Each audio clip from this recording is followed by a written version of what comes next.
World hepatitis day बा विश्व hepatitis दिवस एटा समग्र विश्व रे पालन करा जाए जुलाई 28 तारीख प्रति वर्ष जुलाई 28 तारीख यही दिन वर्ल्ड हेपाटाइटिस डे हिसाब से समग्र विश्व रे पालित हुए एवं ये पालन करने लक्ष्य होची हेपाटाइटिस एक मारात्मक रोग एक प्रकार भूताणु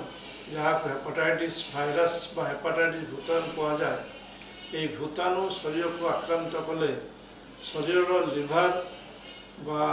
यकृत भीषण भाव में आक्रांत होई तार लिभार फेल्योर बा लिभार जमा अकामी हो जाए थरे लिभार अकामी हो गले मनुष्य जीवन मृत्यु मुखे हेपाटाइटिस विभिन्न प्रकार भूताणु अच्छा hepatitis A hepatitis B hepatitis C hepatitis D और हेपाटाइटिस ई यही 5 प्रकार मुख्यतः भूताणु मान द्वारा लिभार आक्रांत हुए ये जो जुलाई 28 यह प्रोफेसर ब्लूमबर्ग जन्मदिन जे कि प्रथम हेपाटाइटिस बी को आविष्कार करते साधारणतः वर्षा ऋतु समय आम गोटे हेपाटाइटिस एपिडेमिक बहु संख्यार लोक हेपाटाइटिस ए कि हेपाटाइटिस ई रे आक्रांत होती हेपाटाइटिस ए एवं ई होउची दूषित पानीय जल पान कले कि कोल्ड ड्रिंक्स पीले कि पानीटा अपरिष्कार से पीले से दूषित पानी माध्यम शरीर को प्रवेश करे एवं लिभार आक्रांत होई साधारणतः जॉन्डिस हो जाए ए एवं ई साधारणतः जिते पानी दूषित हो जाए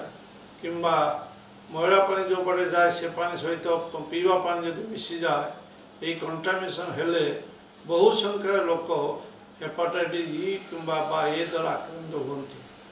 साधारणतः छोट पिला माने हेपाटाइटिस ए द्वारा आक्रांत होती एवं वयस्क व्यक्ति माने हेपाटाइटिस ई द्वारा आक्रांत होती गर्भवती महिला मानू जदि हेपाटाइटिस हुए से हेले से कष्ट बेसी बढ़ी जाए बेसी लिभार फेल्योर हो जाए और से मृत्यु मुखे पड़ती तेणु हेपाटाइटिस ए एवं ई रो निराकरण करने एकांत आवश्यक साधारणतः परिष्कार पानी जदि सप्लाई हुए ताहले ये रोग हुए ना तापर आसु हेपाटाइटिस बी हेपाटाइटिस बी एक मारात्मक भूताणु ये हेपाटाइटिस बी को प्रोफेसर ब्लूमबर्ग जे आविष्कार करथिले एवं जन्मदिन हूँ 28 जुलाई 28 तारीख तेणु जुलाई 28 को वर्ल्ड हेपाटाइटिस डे हिसाब से समग्र विश्व पालन करा हेपाटाइटिस बी एक मुख्यतः एक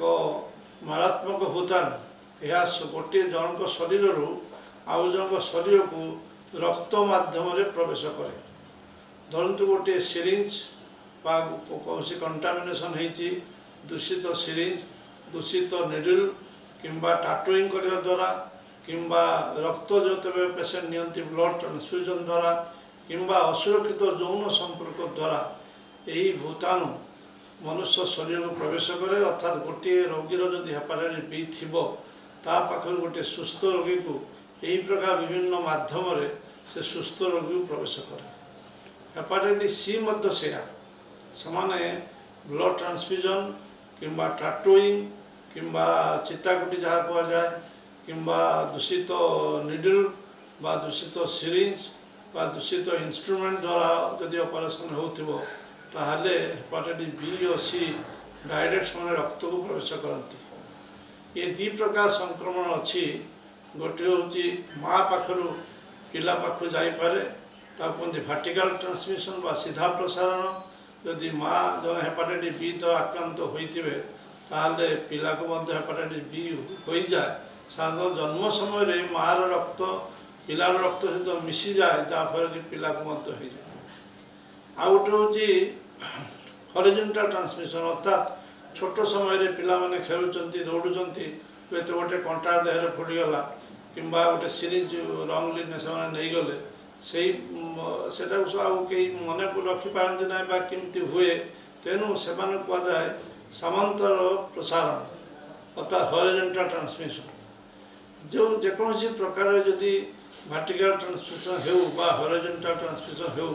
जदि हेपाटाइटिस बी जन को शरीर को प्रवेश कला ता साधारणतः एक्यूट हेपाटाइटिस बी भाइरस द्वारा लिवर आक्रांत हुए या यकृत प्रदाह कहते हेपाटाइटिस सी रे मध्य से हुए आ हेपाटाइटिस डी हूँ हेपाटाइटिस बी सहित मिसिकी मनीष यकृत को आक्रांत करे। ये हेपाटाइटिस थरे हेले मनीषर धरतु भोक कमिज खाया इच्छा हेनी आखि हलदिया हो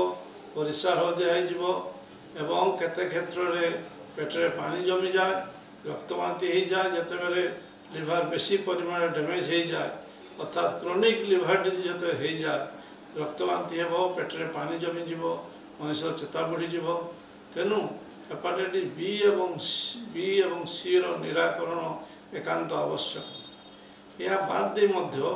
हेपाटाइटिस बी आ सी लिवर सिरोसिस करे लिवर कैंसर करे तेणु एमानंकु साधारणतः